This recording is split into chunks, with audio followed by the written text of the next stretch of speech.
어렵게 한 결혼을 더욱 어렵게 탈출한 여자예요. 딸 하나 키우고 있는 돌싱녀죠. 요즘은 이혼을 너무 쉽게들 하니까 저도 그저 그런 돌싱 중 한 명인 줄 아시겠죠? 그런데 저도 참을 만큼 참고 스트레스 받을 만큼 다 받고 그제서야 탈출한 거예요. 저는 어려서 가족 잃고 혼자 살아오면서 예쁜 가정 꾸리겠다는 열망이 누구보다 큰 사람이었어요. 그랬기에 이혼하지 않으려고 정말 발버둥을 쳤어요. 내 딸 서아에게 저와 같은 외로운 가정을 만들어주고 싶진 않았거든요. 제 딸이 제 운명을 담는 것이 죽기보다 싫었어요.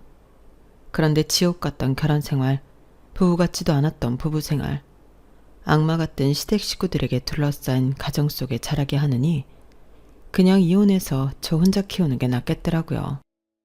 사실 돈이 없던 시절엔 이혼을 감히 생각하기 어려웠어요. 대한민국에서 여자 혼자 아이 키우기가 너무 어렵잖아요. 요즘 물가도 치솟아서 시장 보기도 겁나고요.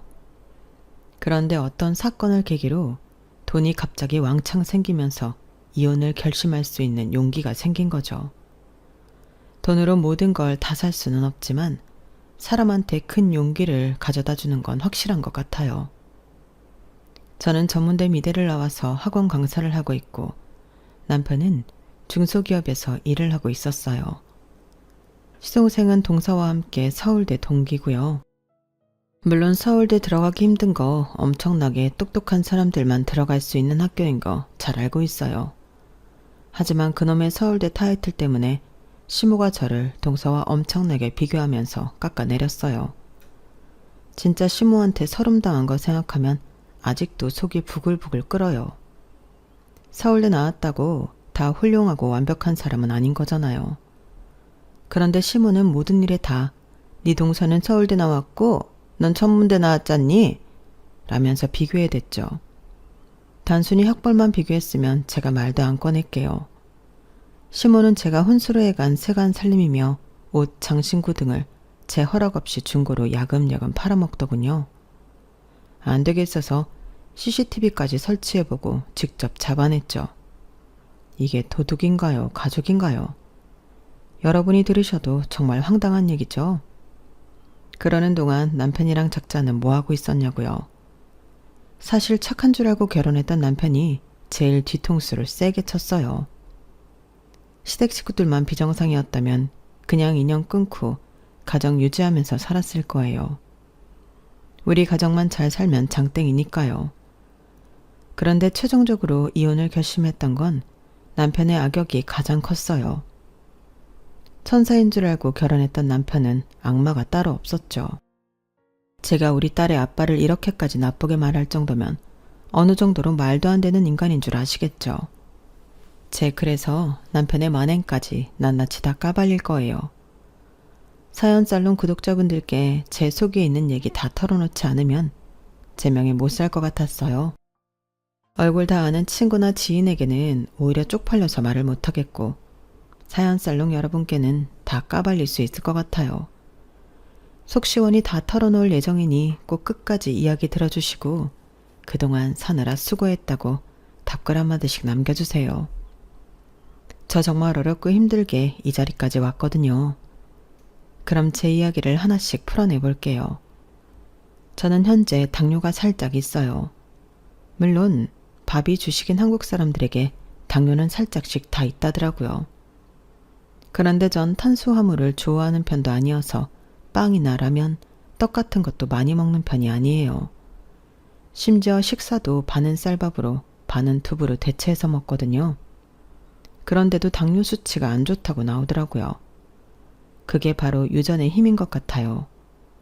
저희 엄마가 심한 당뇨로 돌아가셨거든요. 그런데 돈이 없으니 제대로 된 치료도 못 받고 너무 허망하게 쓰러져서 돌아가셨어요. 당뇨로 몸이 다 망가졌는데 외동딸인 저를 홀로 키우느라 매일 거의 18시간씩 일하다가 쇼크가 온 것 같아요. 저희 아빠는 뭐 했냐고요? 그때 당시에 아빠 얼굴은 사진으로만 알고 있었어요. 우리 아빠가 굉장히 부잣집 아들이었다고 하더군요. 그래서 할머니가 거의 고아나 다름없이 자란 엄마를 굉장히 크게 반대했었다네요. 그 일이 정말 지옥 같았던지 엄만 두고두고 이야기를 꺼내셨어요. 그 할마씨는 완전 악마였어. 내가 본인 아들하고 혼인신고하려고 하니 멀쩡한 나를 정신병원에 쳐넣으려 하질 않나. 내가 우리 딸을 가졌다고 하니 약을 음료수에 타서 먹이라고 하질 않나. 분명 전생에 악마가 틀림없어. 내가 그 할마씨 생각하면 자다가도 눈이 번쩍 뜨인다니까. 열이 받아서 말야. 우리 딸 난이를 지키기 위해 엄마랑 아빠랑 헤어질 수밖에 없었어. 네 아빠도 우리 딸을 지킬 수 있는 방법은 그것뿐이었기에 엄마를 떠난 거지. 물론 자기 집안이 돈이 좋아서였을 수도 있고, 그 할마씨가 나랑 결혼하면 네 아빠한테 재산 한 푼 안 물려줄 거고 알몸으로 쫓아낸다고 했거든. 평생을 자기 부모 밑에서 능력 없이 산 사람이라 어쩔 수 없는 선택이었을 수도 있지. 돈이란 참 무섭진 아니야? 천륜을 다 끊어놓고 말이야. 하지만 네 아빠가 이렇게 말했어. 언젠가 반드시 우리 딸 라니에게 돌아올 거라고. 근데 내가 이렇게 당뇨로 다 죽어가는데 강간무소식이구나. 엄마가 죽으면 우리 딸 혼자 어떻게 살아가지? 맞아요. 엄마는 돈 아낀다고 병원도 제대로 가보지 못하고 당뇨가 악화되고 있었어요. 각종 합병증이 심하게 왔음에도 식당에 가서 일을 하고 지하철 청소를 하며 하루 종일 일하기 바빴어요. 다 외동딸인 저 하나 먹여 살리려고 말이죠. 지금 생각해도 우리 엄마 인생이 너무나 불쌍해서 눈물이 나네요. 어쩔 때는 차라리 내가 태어나지 않았다면 우리 엄마가 조금 덜 힘들게 살고 병원에 가서 치료도 제대로 받으며 살 수 있지 않았을까 싶어요. 그렇게 우리 엄마는 희생만 하시다가 돌아가셨어요. 세상의 유일한 가족인 엄마가 돌아가시자 전 성격이 개차반이었던 이모네 집에 얹혀 살 수밖에 없었어요. 그렇지 않으면 고아원에 들어가서 살아야 했거든요. 고아원에 살아본 적이 없기에 막연하게 무서웠어요. 선택의 여지 없이 날라리 이모와 살 수밖에 없었죠. 이모는 막장 인생을 살고 있던 사람이었어요. 무려 5명의 아이를 낳고 살고 있었는데 아이의 아빠가 다 달랐죠. 6번째 재혼난과 동거 중이었기에 총 7명의 식구들이 북적이는 곳에 불청객인 저까지 숟가락을 얹게 되었어요. 그 상황에서 조카인 저의 존재가 얼마나 귀찮았겠어요. 지금 와서 생각해보면 이모가 절 구박했던 게 충분히 이해가 가요. 야 김난희, 네가 지금 밥 먹을 때냐? 네 사촌 동생들이 저렇게 똥 싸고 깽깽 울고불고 하고 있으면 얼른 기저귀 갈고 이유식 다 먹이고 나서 밥 처먹어야지. 밥 먹을 땐 개도 안 건드린다는데 찬밥물에 말아 김치 한 조각 얹어 먹었는데 이모가 저렇게 나오면 서럽고 화가 났어요. 참다 못해 버럭 소리를 질렀죠. 이모, 아무리 우리 엄마가 죽어서 여기 얹혀서 산다고 하더라도 내가 식모로 온 게 아닌데 왜 나한테 다 시키는 거예요? 누가 아이를 5명이나 낳으라고 시켰어요? 본인도 감당 못할 아이들을 이렇게나 많이 낳아놓고 왜 나한테 난리야 진짜. 뭐? 인연이 미쳤나? 고아원에 갈 뻔한 거 구제해줬더니 뭐가 어째? 그럼 네가 이 집에서 상전 대접 받을 줄 알았냐? 그렇게 싫거든 그냥 고아원 가서 애미애비 없는 년놈들이랑 잘 먹고 잘 살아봐 어디. 서러움에 찬밥도 다 못 먹고 울며 다락방 구석으로 올라갔어요. 쥐와 바퀴벌레가 드글드글한 그곳이 저희 방이었거든요. 새벽까지 눈이 퉁퉁 붓도록 울고 있는데 누군가 다락방의 조그만 유리문에 무언가를 던지는 소리가 났어요. 탁, 탁. 누구세요? 누군데 제 방에 돌을 던지는 거예요? 조그만 유리문을 열고 얼굴을 빼꼼히 내밀었는데 어떤 아저씨가 절 보더니 흐느끼면서 2층 다락방까지 겨우 들리게 조용히 말했어요. 나냐, 너 나니 맞지? 네 엄마가 돌아가신 줄 모르고 있었다. 그동안 널 못 챙겨줘서 정말 미안하다. 앞으로 내가 몰래 잘 챙겨줄 테니 너무 걱정 말아라. 언젠가 다시 나타날게. 꼭. 언젠가 나타난다니. 뜻모를 얘기만 남긴 채 그 아저씨는 어둠 속으로 사라졌어요. 그 아저씨가 누군지도 모른 채 그렇게 밤이 지나갔어요. 그 다음날 아침이 밝으니 어젯밤 있었던 일이 꿈인지 생시인지도 모르겠더군요. 그런데 그 일이 있은 후 이모가 날 대하는 게 갑자기 180도 달라졌어요. 나니야, 이리 와보렴. 이모네가 큰 집으로 이사가게 됐다. 다 네 덕분이야. 고맙다. 너 이모 따라가서 함께 살래? 아님 유모를 붙여줄 테니 더 큰 집에서 따로 살래? 네? 그게 무슨 말이에요? 이모 맨날 돈 없다고 했잖아요. 이 집도 경매로 넘어가게 생겼다면서요. 땅이 꼬지게 걱정하더니 갑자기 큰 집이라뇨. 그리고 나한테 선택권이 있는 거예요? 유모는 또 웬 말이에요? 그거 다 비밀로 하라고 했어. 그냥 키다리 아저씨가 널 도와준다 이렇게만 생각해. 더는 묻지 말고 말이야. 너 이모 싫어하니까 그냥 따로 사는 게 좋겠지? 그럼 유모 붙여줄 테니 우리 이쯤에서 빠이빠이 하자. 어? 그렇게 전 30평짜리 넓은 아파트에서 생전 처음 보는 유모라는 아줌마와 함께 살게 되었어요. 대체 뭐가 어떻게 돌아가는지도 모른 채 말이죠. 어쨌든 방 3개, 화장실 2개짜리 아파트라는 곳에 처음 살아봐서 감개가 무량했어요. 그리고 무엇보다 유모라는 그 아줌마가 마치 제 엄마처럼 살뜰히 절 챙겨주셔서 너무 감사했어요. 누가 아줌마한테 월급을 주는지 또 제 생활비를 대주는지 모르겠지만 어쨌든 삶이 풍요로워지니 제 마음이 편해지더군요. 아줌마는 일찍이 가족들을 모두 사고로 잃고 홀로 사시는 분이었는데 절 보고 진짜 딸 같다고 자주 말씀해 주셨어요. 나냐, 널 보고 있으면 우리 딸이 거실을 총총거리며 걸어다니는 것 같아서 너무 행복해. 내가 힘닿는 데까지 널 잘 키워줄게. 넌 건강하기만 하렴. 그렇게 아줌마와 단둘이 행복하게 살고 있었는데 갑자기 엄청난 일이 닥치고 말았어요. 주말에 아줌마가 절 위해 떡볶이를 만들어 주신다고 부엌에 계셨는데 벼랑간 쿵 소리가 들리더군요. 나가보니 아줌마가 쓰러져 계셨어요. 아줌마 이게 뭔 일이에요? 눈 좀 떠봐요. 전 얼른 119에 전화를 하고는 구급대원이 도착할 때까지 시키는 대로 심폐소생술을 열심히 했어요. 아줌마 몸 위에 올라타서 있는 힘껏 심장을 눌렀어요. 여름이어서 땀이 비오듯이 했지만 한시도 멈출 수 없었어요. 날 딸처럼 아껴주던 아줌마를 그렇게 허무하게 보낼 수는 없었거든요. 그렇게 골든타임을 지켜냈고 아줌마는 병원에서 수술까지 받으며 목숨을 지킬 수 있었죠. 깨어난 아줌마는 제게 울며 말씀하셨어요. 고맙다 나니야. 내 목숨까지 살려줘서 정말 고마워. 넌 내 딸이나 다름없다. 아줌마, 깨어나줘서 정말 감사해요. 내가 아줌마 없이 어떻게 살 수 있겠어요. 아줌마도 내 엄마나 다름없어요. 그렇게 고비를 넘기고 다시금 평온한 일상이 계속되었어요. 전 미술에 관심이 있었기에 서울에 있는 전문대 미대에 진학했어요. 공부를 엄청나게 잘하진 않았거든요. 그래도 그때까지 이름 모를 키다리 아저씨로부터 생활비를 지속적으로 지원받고 있었기에 미술학원을 다니며 입시 준비를 할 수 있었어요. 그렇게 대학에 가서 알바도 하면서 열심히 그림을 그렸어요. 미대 과목 중에 누드 모델을 두고 소묘를 하는 시간이 있었어요.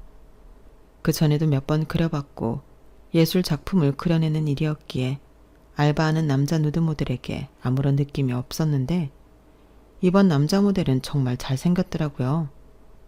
그의 조각 같은 얼굴을 보며 감탄하지 않을 수 없을 정도였죠.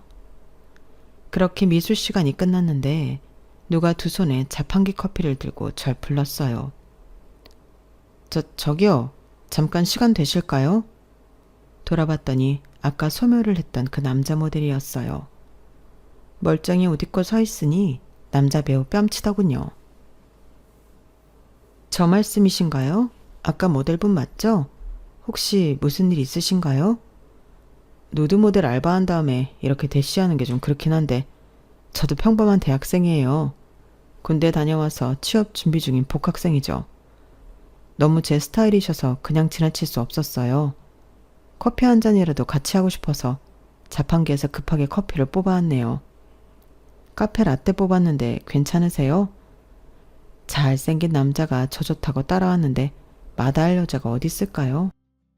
누드 모델 한다고 해서 이상한 사람 아니고 평범한 대학생이라고 하니 더욱 마음이 갔어요.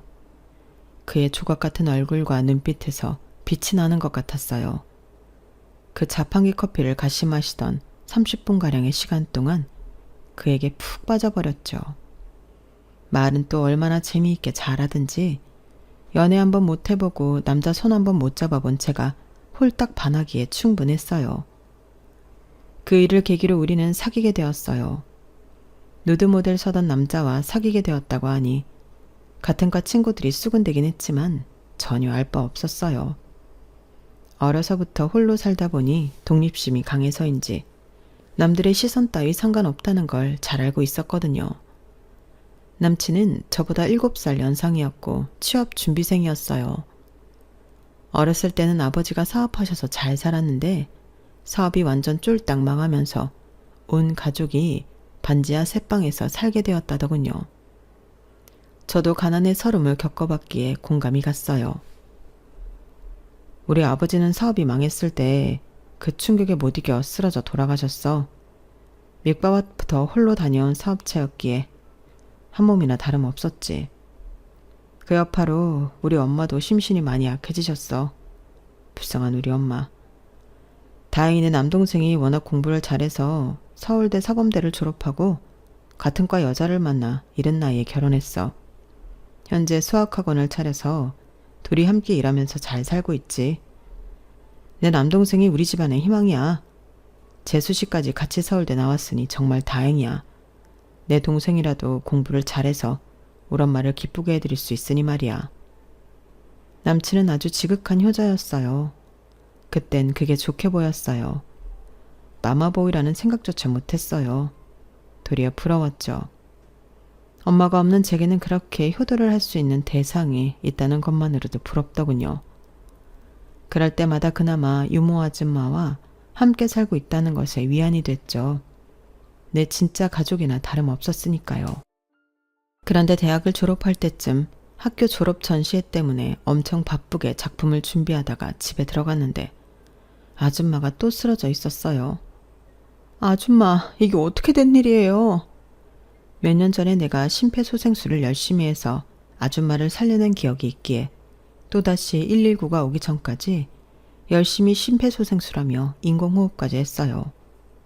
하지만 제가 너무 늦게 발견한 탓인지 이미 아줌마 몸은 사후 경직돼 있었어요. 집에 도착하기 훨씬 전에 또다시 심장마비로 쓰러져 돌아가신 거였죠. 그렇게 아줌마를 하늘나라로 떠나보내고 진짜 혼자가 되자 너무 무서웠어요. 오롯이 혼자 살게 된 건 그때가 처음이었기 때문이에요. 아줌마가 돌아가시고 난 후에는 어찌된 일인지 지원금도 뚝 끊기고 말았어요. 아줌마의 통장을 통해 용돈을 받곤 했는데 그 돈이 없어지니 제가 얼른 생활 전선에 뛰어들어야 했죠. 너무 어렸기에 아줌마와 함께 살던 아파트 명의가 누구 명의인 줄도 몰랐는데 나중에 확인해보니 제 명의더군요. 그 집에 혼자 살다 보니 무섭기도 하고 악몽도 자주 꿔서 그 집을 팔게 되었어요. 그 집에서 먼 곳으로 이사를 했고 학원 강사 자리에 취직도 되었어요. 뒤이어 제 남친도 중소기업에 취직이 되었고요. 남친이 나이가 있다 보니 자연스레 결혼 얘기가 나왔어요. 남친 집안도 아버지 사업이 망해서 다소 어렵게 살고 있었고 홀어머니였기에 저를 그렇게까지 반대할 줄은 꿈에도 몰랐어요. 막말로 남친의 조건이나 저나 도찐개찐이라고 생각했어요. 남친도 본인 엄마에 대해 좋게만 말했기에 저도 맘 놓고 있었어요. 그런데 알고 보니 남친이 마마보이여서 엄마에 대해 좋게만 말했던 거고 저와 사귀는 동안 저를 엄청나게 반대했더군요. 그 사실도 까맣게 모르고 남친 엄마한테 처음 인사드리러 가는 날 그저 해맑게만 갔어요. 어머님 처음 뵙겠습니다. 제 이름은 김난이라고 해요. 어머, 어머님 너무 미인이시네요. 오빠로부터 어머님 말씀 많이 들었어요. 그동안 고생이 많으셨다고요? 전 별말 안 했다고 생각했는데 남친 엄마는 아주 개 진상을 부리더군요. 아들아, 나 이 자리 나오기 싫다고 골백 번도 더 말했잖냐? 그리고 너, 우리 종수가 네 친오빠라도 되냐? 가족도 없이 자란 년이라 그런지 말끝마다 오빠 오빠. 교양머리도 없고 배워먹은 것도 없는 근본 없는 년 같으니라고. 일찍이 떠난 우리 남편이 사업만 계속 유지했어도 너 같은 애는 우리 발끝도 못 쳐다봤을 거야. 우리가 집안 대대로 높은 벼슬이랑 사업을 해왔던 뼈대 있는 가문이라고. 아휴, 여보. 당신이 사업 다 말아먹고 가는 바람에 우리 아들이 저런 구아랑 결혼하겠다고 데려왔네 그려. 내 팔자야. 너 종수 남동생 내는 부부가 둘 다 서울대 나와서 학원 운영하고 있는 거 알지? 우리가 그런 집안이야. 듣자 하니 너 아빠도 모른 채로 태어났다며? 아이고, 태생부터가 아주 비천한 신분이구만. 아무리 우리가 지금 돈이 없다고 해도 미혼모의 자식은 안 된다. 제가 저 반반한 얼굴로 어디서 어떻게 남자들을 후리고 다녔는지 알게 뭐냐? 종수야, 어디 허심탄회하게 얘기 좀 해봐라. 너 쟤랑 처음 만났을 때 쟤 처녀 아니었지? 날라리 아니었어? 솔직하게 말 좀 해봐 어디. 거지 같은 욕지거리를 마구 섞어가며 뚫린 입이라고 일장연설을 하던 남친 엄마는 그 후로도 뭐라고 짓거리더니 얼굴이 울그락불그락해지며 일어서서 나가려 했어요. 망치로 머리를 맞은 듯이 멍하니 욕을 듣고 있다가 이대로 헤어지기엔 제명에 못 살 것 같아서 남친 엄마의 팔을 붙잡고 돌려 세웠어요. 어머님, 말 다 끝났어요? 아니, 욕 다 끝나셨나요? 이제 저도 말 좀 해도 되죠? 세상에 이런 욕은 살다가 처음 들어보네요. 아주 신박한 분이로군요. 전 서울에도 집이 있는 사람이에요. 종수 씨보다 훨씬 사정이 나은 걸로 알고 있는데요. 나이도 많은 종수 씨가 구애하길래 노총각 하나 구제해주려고 했는데 안 되겠네요. 이 결혼 없던 걸로 하죠. 돈도 없으면서 뭐 그리 대단한 집안이라고 처음 보는 저한테 욕지거리를 퍼붓는지 모르겠지만 어머님의 교양 수준을 정확히 알 수 있는 좋은 기회였습니다. 다시 볼 일 없을 테니 인사드리죠. 안녕히 계세요. 제가 먼저 나가보겠습니다. 보아하니 계산할 돈도 없는 것 같으니 돈이 조금이라도 더 있는 제가 차값은 계산할게요. 쌩하니 먼저 나와버렸고 제 뒤통수에 대고 남친 엄마는 고래고래 소리를 질러댔어요. 그러거나 말거나 남친에 대한 애정까지 다 떨어졌기에 이제 우리 관계는 쫑이라 생각했어요. 남친이 저를 엄청나게 붙잡고 애원하고 울고불고 난리쳤지만 일방적으로 이별을 고했어요. 그렇게 험한 일을 치르니 몸이 많이 아파오더군요.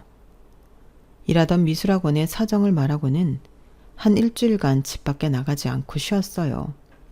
거의 시체처럼 누워 있었어요. 진통제나 해열제라도 먹으려 했지만 약을 찾을 기운도 없었어요. 너무 서럽고 외로운 맘에 하염없이 눈물만 나더군요. 그렇게 한 5일 넘게 울기만 하고 일어서려는데 핑 돌았어요. 바로 쓰러져 버렸죠. 그 이후로는 기억이 없는데 눈 떠보니 병원이었고 남친이 방실방실 웃고 있었어요. 병원이라는 것보다 이 심각한 상황에 남친이 웃고 있는 게 더 이상하더군요. 왜 웃고 있는 거야? 나 쓰러져서 병원에 실려온 거야? 난이야. 우리 아기 가졌대. 난이랑 나랑 엄마 아빠가 되는 거야. 나 너무 기뻐. 우리 엄마가 뭐라 하든 얼른 혼인신고하고 같이 살자. 결혼식 따위 무슨 소용이야. 혼수고 뭐고 다 필요 없어. 우리 아기가 최고의 혼수지. 뭐? 임신? 순간 제일 먼저 들었던 생각은 몸이 너무 아팠을 때 약을 먹지 않은 게 천만다행이라는 거였어요. 약을 찾아 먹을 기운조차 없었기에 그냥 누워만 있었던 거죠. 아기가 생겼다는 말을 듣고는 지난 몇 주간의 고통스러웠던 상황이 다 흐려졌어요. 무조건 아기를 낳아서 잘 키워야겠다는 생각밖에 안 들었어요. 시모가 별 지랄을 하든 말든 남편과 예쁜 가정을 꾸려 우리 아기에게 든든한 울타리가 되어주고 싶었어요. 제가 갖지 못했던 아빠라는 존재와 함께 행복한 가정을 선사하고 싶었죠. 남친 말대로 태어나자마자 우린 바로 혼인신고를 했고 부부가 되었어요.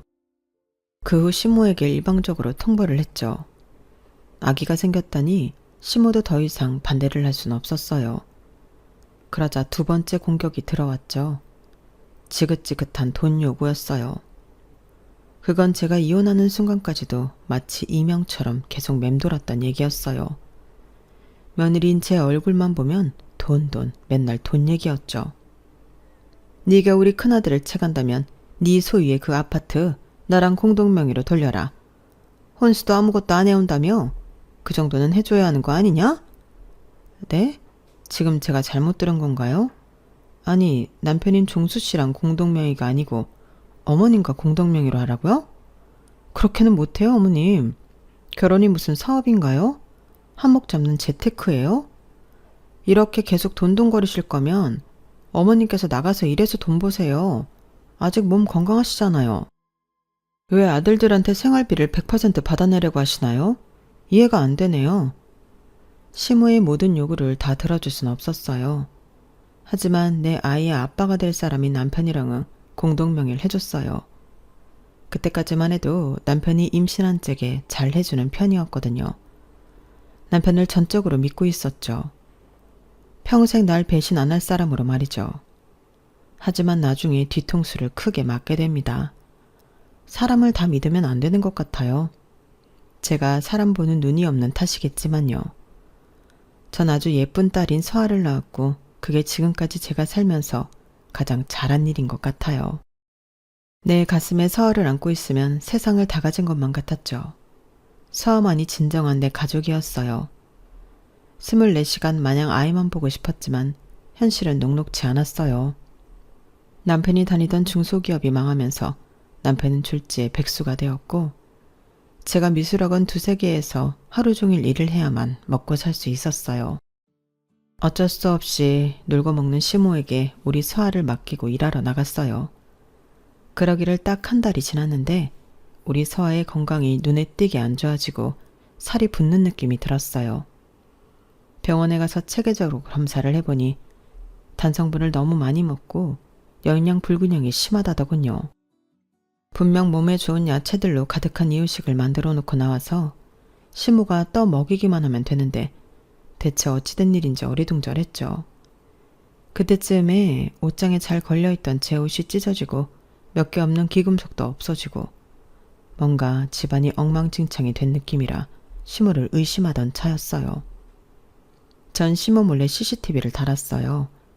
그리고는 녹화된 영상에 너무 놀라 자빠지는 줄 알았죠. 시모는 제가 만든 이유식을 다 버리고 우유에 설탕만 잔뜩 타고 대충 주고는 하루 종일 핸드폰만 보고 낮잠 자고 아이를 거의 방치하더군요. 더욱 놀라운 것은 장롱을 다 뒤져서 제가 현금을 모아놓은 통을 찾아 돈을 훔쳐가고 제 옷을 입고는 외출을 하고 아주 가관도 아니었어요. 이 모든 걸 시모한테 보여주며 따졌어요. 아니 어머님, 대체 왜 제가 만든 이유식을 다 버려버리고 우유에 설탕 타서 서아한테 먹이신 거예요? 대체 왜요?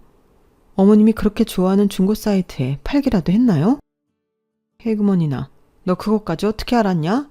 내 핸드폰이라도 훔쳐본단 말이냐? 인연이 처음 만날 때부터 쎄하다 했어. 도둑 촬영까지 하고 이 시미한테 눈 부릅뜨고 대드는 것 봐. 역시 가정교육을 제대로 못 받은 년이라 하는 꼬라지가 영 마음에 안 든다니까. 아니, 서아가 야채 들어간 이유식을 안 먹어서 내가 달콤하게 설탕 넣어서 우유 좀 줬기로써니 그게 그렇게나 죽을 죄냐? 애기가 푸동푸동 살찌고 얼마나 좋냐? 야, 너 그렇게 똑똑한 척 하지 말아라. 네 동서는 서울대 나와가지고도 시애미한테 대든 적 한 번도 없다. 넌 고작 전문대 나와서 맨날 똑똑한 척이나 오지게 하고 예절머리 없이 시애미한테 대들기나 하고 말이야. 어머님, 그럼 서울대 나온 동선의 애기한테 똑같이 설탕 듬뿍 탄 우유 한번 줘보세요. 뭐라고 하나. 더 이상 어머님께 우리 서아 못 맡겨요. 서울대 커플인 동선의 부부한테 용돈 다 타서 쓰세요. 저희는 서아 아빠도 백수 상태이니 더 이상 용돈 못 드립니다. 그토록 좋아하는 돈을 안 준다고 하니 시모는 우리 집 거실 바닥에 침을 탁 뱉고는 나가버렸어요. 맨날 시모를 볼 때마다 이번이 마지막 보는 거였으면 이라고 생각할 때가 많을 정도로 늘 트러블이 있었어요. 시모가 늘 자랑스럽게 여기던 서울대 출신 동선에는 빚 좋은 개살구였어요. 부부가 둘이 같이 학원을 운영해서 얼마나 많이 버는 줄은 모르겠지만 그 씀씀이가 거의 재벌급이었죠. 그리고 시모한테 배워서인지 동선은 항상 절 무시하고 깔보기 일쑤였어요. 전문대 나온 사람이 지금 우리나라 최고 대학 나온 사람한테 훈수 두는 거예요? 본인 아이나 잘 키우셔요, 형님. 우리 아기 이런 책 안 봐요. 새 거 사서 보내면 몰라. 지저분하게 남이 쓰던 책을 왜 보고 난리야? 아, 동서, 깨끗하게 본 책이라 몇 권 보냈더니 내 성의를 지금 뭘로 보는 거야? 서울대 나오면 다야? 어머님한테 못된 것만 배워가지고. 됐어. 다시 내기용품 주나봐라. 시댁 식구들에게 무시당할 때면 참으로 서글퍼서 남편에게 말하려고 하면 남편은 늘 귀찮아했어요. 아기 낳기 전까진 참 잘해주던 남편이었는데 아기 낳고 나니 제가 그냥 동네 아줌마로 보였나 봐요. 취업이 생각보다 잘 안 되다 보니 사업을 한다고 하고 사업 자금을 달라더군요. 전 그때 미술 강사를 관두고 대출로 생활비를 떼우며 집에서 서화를 보고 있던 때라 제게 돈 달라는 요구가 황당했어요. 나보고 이 집을 팔아서 사업 자금을 대라고? 당신 미쳤어? 이 집이 몇십억짜리도 아니고 이게 우리 전 재산인데 지금 생활비도 대출로 돌려막고 있는데 사업이 웬 말이야? 정신 좀 차려 제발. 아이씨, 그럼 내가 미치게라도 했다는 거야? 바로 그 생활비 벌려고 사업하겠다는 거잖아. 누가 나 혼자 잘 먹고 잘 살겠다고 이 지랄을 하는 것 같아? 서울에 집 있다고 해서 돈 좀 있는 줄 알았더니 개털이었네. 답답한 이놈의 집구석. 잭에서 돈 나올 구멍이 없어 보이니 그때부터 남편은 밖으로 돌았어요. 웬일인지 밤만 되면 양복을 빼입고 제비족처럼 하고 나가더군요. 어딜 가냐고 물으면 그냥 사업차 나간다고만 했어요. 어느 순간부터는 더 이상 씨름할 기운조차 없어서 나가든지 말든지 신경도 안 쓰게 되더군요. 그렇게 저희 삶이 나락으로 빠지고 있을 때쯤 제 인생에 반전 같은 일이 벌어졌어요. 평일 점심때 누가 우리 집 문을 띵동 하고 누르더군요. 전 아기 뒤치다거리 하느라 산발을 하고 나갔어요. 웬 중년 신사가 눈물을 그렁이며 서 있더군요. 누구세요? 난이야. 우리 난이 맞지? 내 딸 맞지? 네? 그게 무슨 말씀이신지. 난이야. 내가 너의 아빠다. 내 이름은 김수혁이야.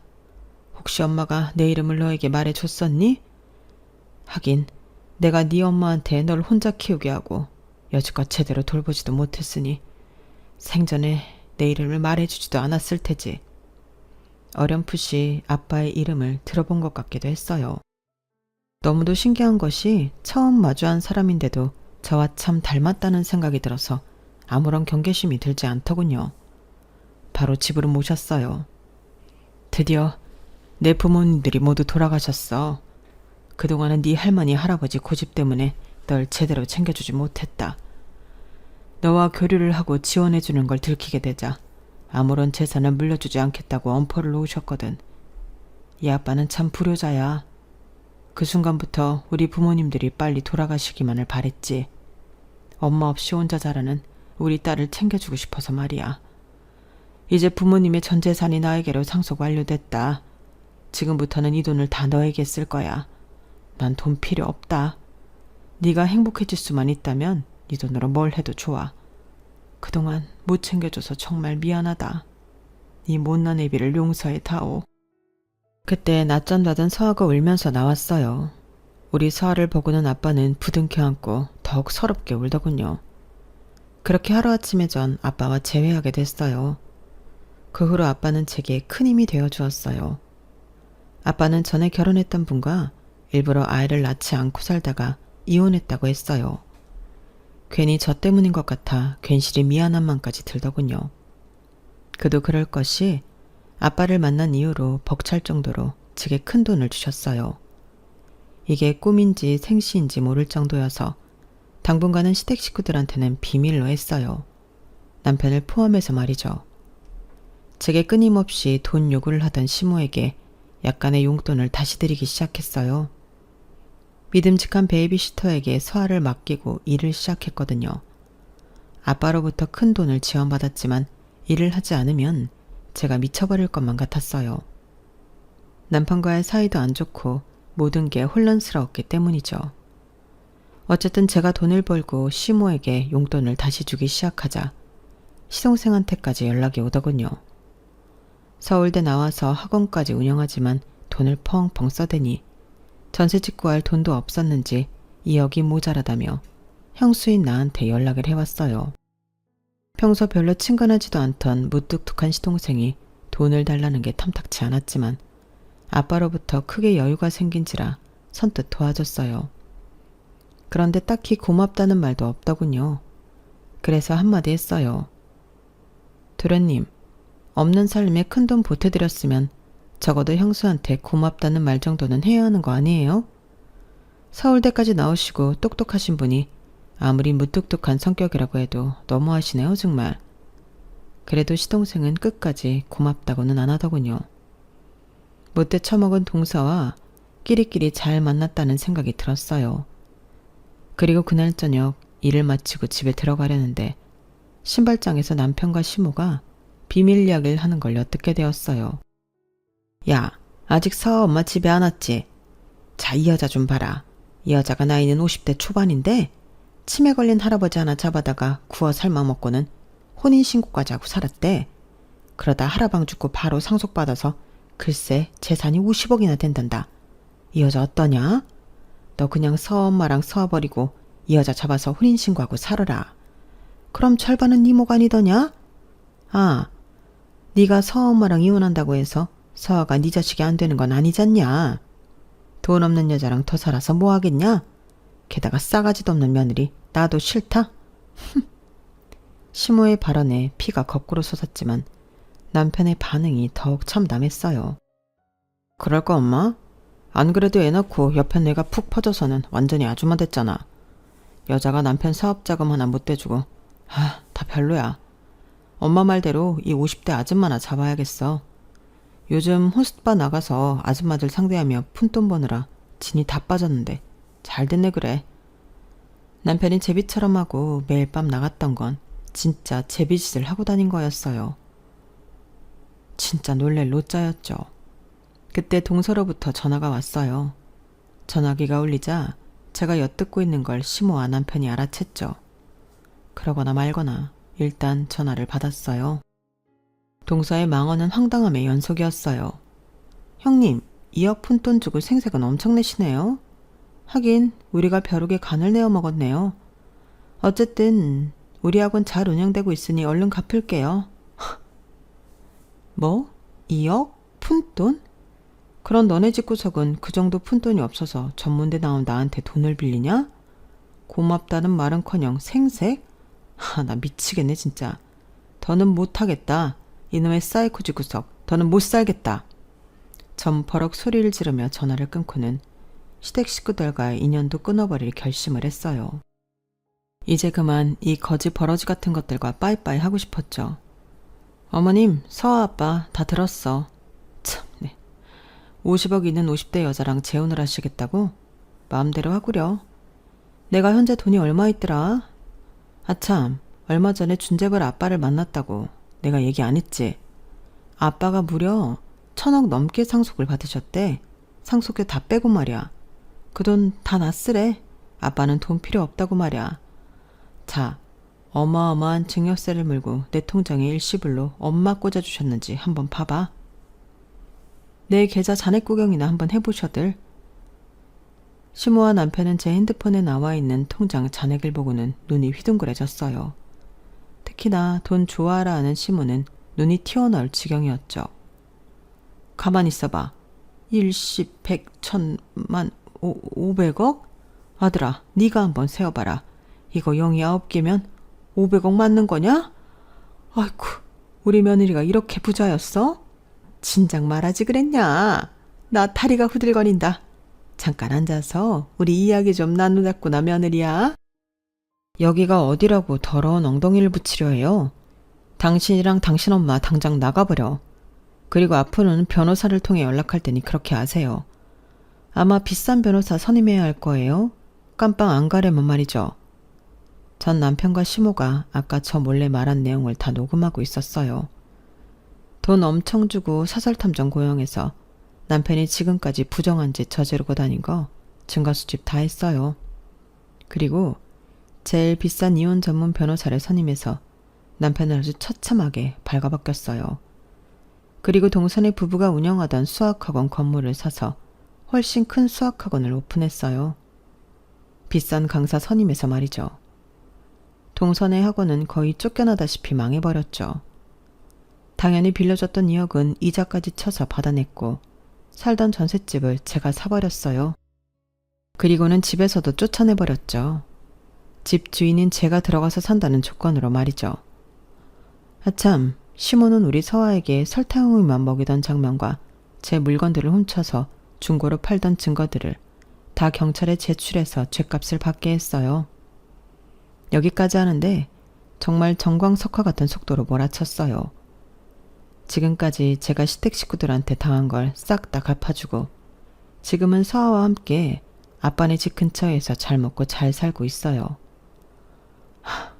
마음 같아서는 뺨 한 대씩 후려치고 싶은 족속들이지만 내 손이 더러워질까 그렇게까진 안 했어요.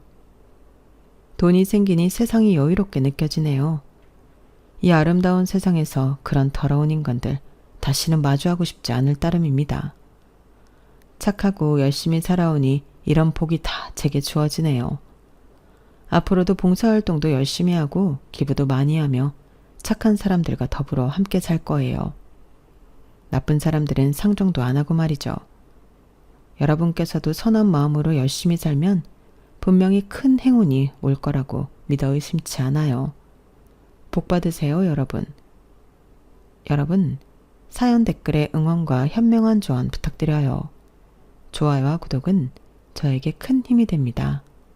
오늘도 좋은 일 가득하세요.